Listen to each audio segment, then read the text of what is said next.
Hey everybody, Six String Supplies. Today I'm going to be giving you a fairly detailed overview of my setup.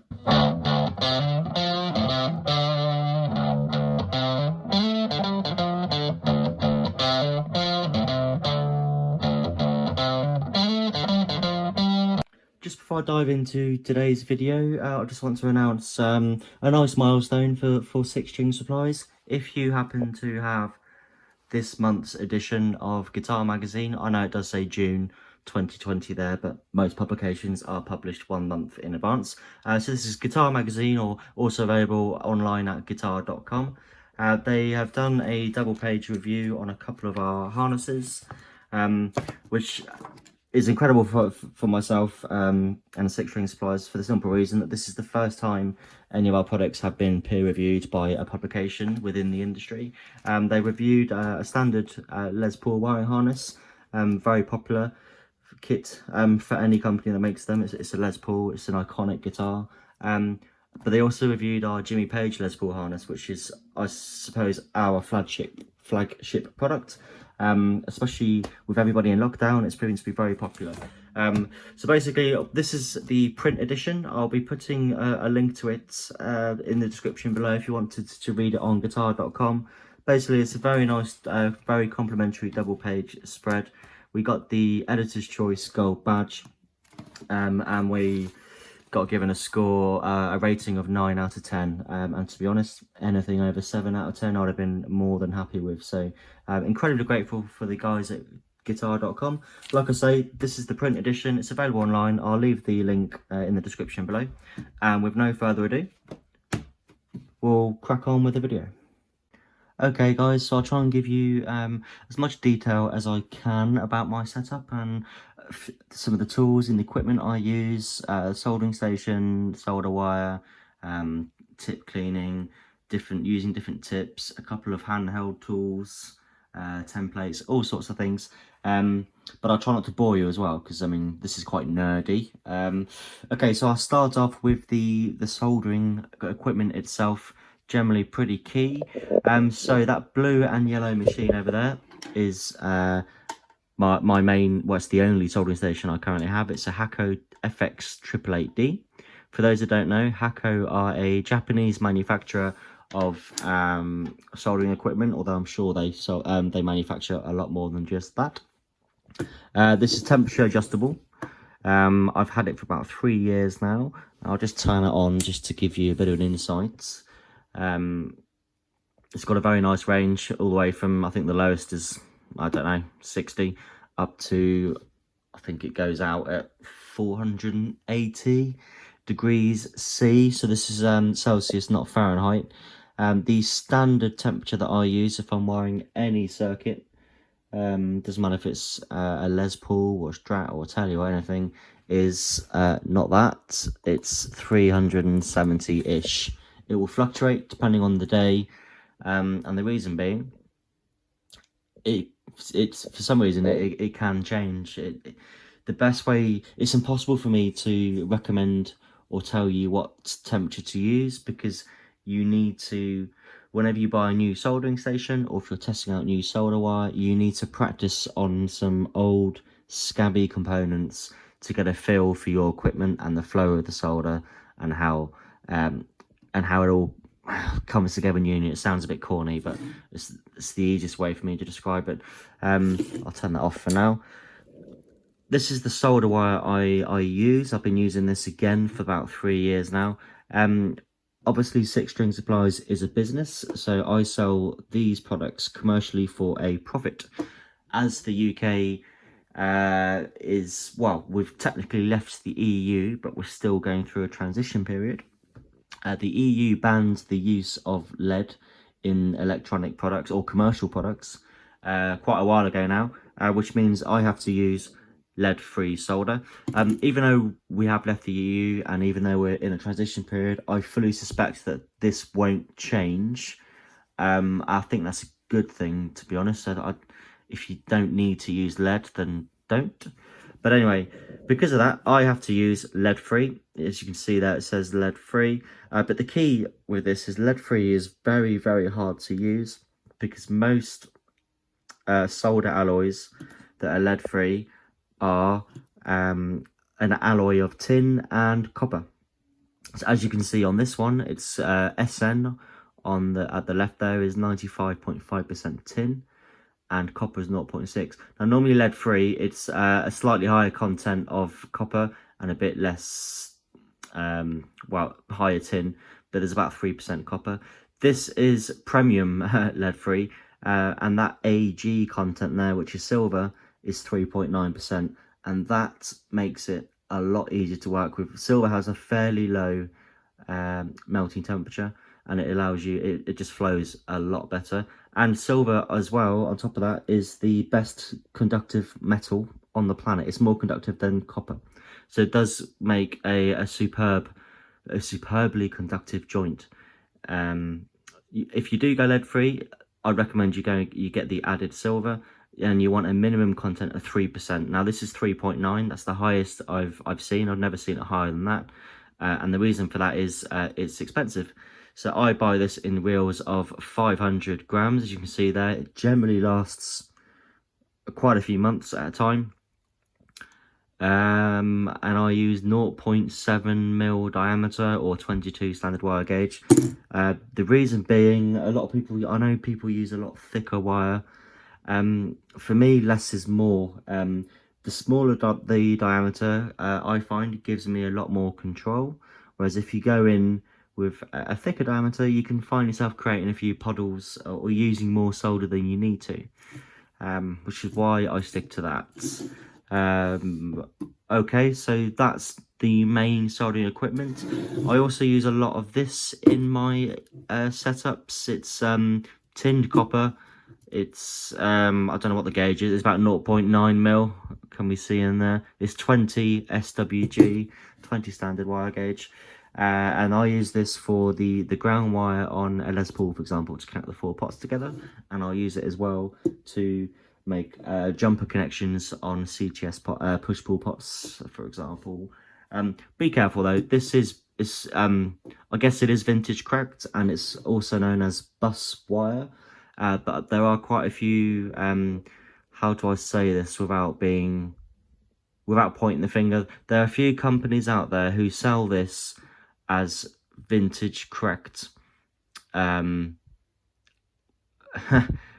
wire, and we do as well. I state on the website this is vintage correct because it is, but a lot of these companies will sell it at an absolute fortune. This is a 500 reel 500 grams reel of it, and I bought it off eBay for less than £10, and it will last for many months. So if you do ever buy some tinned copper, don't pay over the odds for it, because it really is as basic as that. It's just copper that's been tinned. Okay, this is a obviously I solder for several hours every single day of the week. The only day off I have is Saturday. I love my sports. I love cricket. I love football. Saturday is the one day where I get to relax at home and try not to worry about shipping orders and things like that. Contrary to that, Sunday is actually the most productive day of the week. But because I solder so much each day, I have a solder fume extractor fan here, and now that takes it, and obviously it goes out the window. It's not in operation, obviously, because I'm not soldering. If it does get a bit too much as well, I also have a face mask. I suppose a lot of people have these nowadays because of COVID-19. That's just a standard dust mask from B&Q. Okay, I feel like I'm starting to bore a few people, so I'm going to try and speed this up a little bit. If you watch enough of our videos, you will know that I have this in my hand non-stop. It's the most basic of tools, but for me it's the key. So it's basically a flat-ended tool. It's not a flathead screwdriver, although I do use it as a screwdriver, but it's angled. So it is essentially a screwdriver, but instead of being like this, you can hold it at an angle. And I use this quite simply just to hold wires in place while I'm waiting for a solder joint to cool down. I would struggle without it, to be honest. I guess a few of the professionals watching might find that a bit laughable, but that's the way I am. And the other tool I use, if you can see that, it's like a 2-pronged fork, which I use to bend wires around. to create a mechanical connection, for example, and the other end of that is the same but a bit smaller. It's just good to twist wires. The other end of this one has a brush, a wire brush, which I have never ever used. It looks like I have, but that's just from twisting it. They scratch the pots and everything. I don't know why they have them, but you should never have to use one. On top of that, I have some small fine nose pliers or wire cutters, which I use to get into the nooks and crannies of places. Maplins, these are from Maplins, and they were, I say were because they closed down 3 years ago now. They were one of your a bit like Radio Shack in the States. That's the UK equivalent. They're like an electronics DIY store on the high street in the retail parks, and they kind of got ridiculed for being really ridiculously expensive, and they failed to adjust to the modern world of online shopping. But now that they're no longer here, they are missed by a lot of people, because if you were doing a project on the weekend and you needed a resistor or a certain capacitor quickly, you knew that you could just drive around to Maplins and they would have it. There we go. Anyway, you can get these on eBay, not from Maplins, but they are all made by the same company, I'm sure. There's a few copies out there. Standard wire cutters, I use these are very sharp, so I use these to cut cloth wire, because if you try and cut cloth wire with something blunt, it frays everywhere, which is absolutely infuriating. And I guess the other key bit of equipment for me is templates. So what I do is I wire everything into a pre-drilled template like that, and then when it's all been wired and looks pretty, I'll transfer it into one of our templates, predominantly for presentation purposes.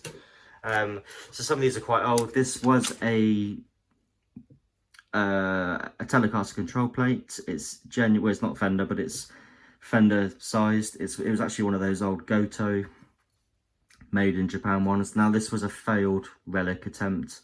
As you can see, it's absolutely horrendous, but I've kept it because I wire every Telecaster harness into this.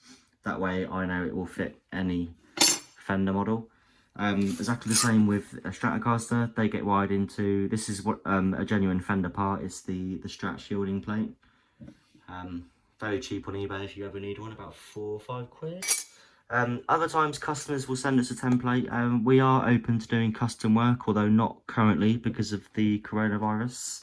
But when things die down a bit, custom work will again be available for people. The only thing we do ask for custom work, if we don't have the template, then we will ask you to send us one, just like this gentleman did. This is for PRS Tremonti. It's deceivingly similar to a Les Paul, the layout, but it's actually a bit different. The spacing's way off. And then I've got all the standards, so SG. This is a custom guitar builder in the UK called Lucem Guitars. I do his circuits. He sent me a 2-scale template over on email, and I transferred that across to this. So I've kept a few templates over the years. And then some of the standard ones, the eagle-eyed among you will notice Mojo Tone. You can buy these in the States. So you've got Les Paul 335, that's a Tele Deluxe. That's about it really. Precision bass and jazz bass I'll put into the control plate. Precision bass I've got a pick guard. That's pretty much it really. I'll just give you guys a quick tour of the actual where the magic happens. So up there on the windowsill, if you can just about see it, is a winding machine. Started learning how to wind pickups over Christmas / New Year, because we've been unbelievably busy due to the coronavirus and everyone sat at home ordering stuff. That's been on hold, but I'm hoping to break that out again this weekend. I'll just give you a bit of an overview. Oh yeah, you'll notice there's no wire here. That's because some of it's up there, but the wire stocks, there's a few pick guards and control plates and Strat and precision based pick guards. There's some copper shielding tape. There's a box of Switchcraft toggle switches. All the wire is here. These reels, each reel, when it comes in, is a reel of 2,500 foot, which is a lot. It's actually more than we need, but I decided to buy in bulk ahead of Brexit, to try and get ahead of the curve a little bit, and it's worked out quite well, especially now the pound is about to collapse. This here on top is a standard reel that would have 100 foot, so it just gives you an idea of the comparison. Here, this drawer is the pickup section, which is a bit of a mess. It's just got covers and tubing and wires, and some bobbins that needs sorting out. This is where all the capacitors are. So basically all the stock required for what I do is close at hand, and I don't actually have to leave the chair. So there's our capacitors. They're all mixed together, 0.022 and 0.047. But I know what's what. There's a load of jack sockets in there, various standard Switchcraft jacks. These are the longer thread versions. That's an empty bag, get rid of that. Stereo jacks if required. CRL switches for Stratocaster, and underneath for the three-way version for Telecaster. All the pots are over here. So I've got these are the Solid Shaft 250K. What are these? These are 500K split shaft, 250K for Stratocaster, and long shaft and a few other bits and bobs up here. One more thing actually, guys, just before I forget, I did fail to mention about what solder tips I use. So the key to most solder tips is you need the right solder tip for the job that you are doing. So for the vast majority of circuits that I wire, doesn't matter if it's, and I'm talking just pre-wired harnesses, so it's on a table, there's no guitar, it's in a template. I've got, for me, the perfect all-rounder. So this is a Hakko soldering tip. You can't see the text, or you can just about.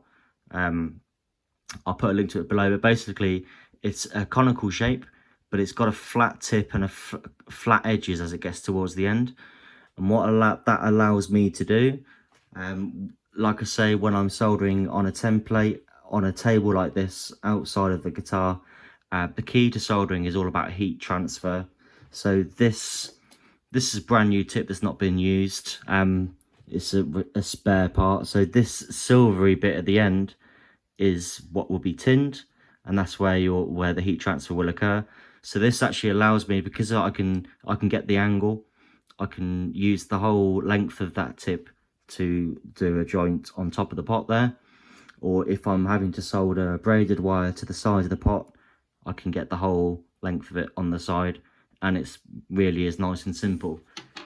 The only time I'll change tip is if I am installing pickups into a Les Paul, for example, and you have to get braided wire.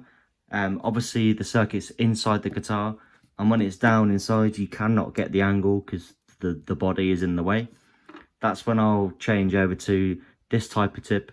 You can see it's got a much larger surface area, and even though it's still at an angle, it's 45 degrees, and that allows me to get a much larger, a much more optimized or effective heat transfer to complete the solder joint. And I'll also use this when I'm soldering or removing pickup covers from humbuckers. That's it really. What I've tried to do there is, I get a lot of comments on videos that I just haven't had the time to answer. A lot of people ask about the equipment we use, or what temperature we use, and all kinds of different things. So hopefully that video has answered a few of your questions. But by all means, if you have a specific question about the equipment we use or different techniques, please don't hesitate to get in touch. Thanks very, very much for watching. In the UK, we have a public holiday tomorrow on Friday, which is the first time in my lifetime, I think, that we've had a public holiday on a Friday. It's normally a Monday. So have a good long weekend, guys, and viewers from across the world. Have a nice weekend. Stay safe. Take care of your loved ones. And we'll see you real soon in the next video.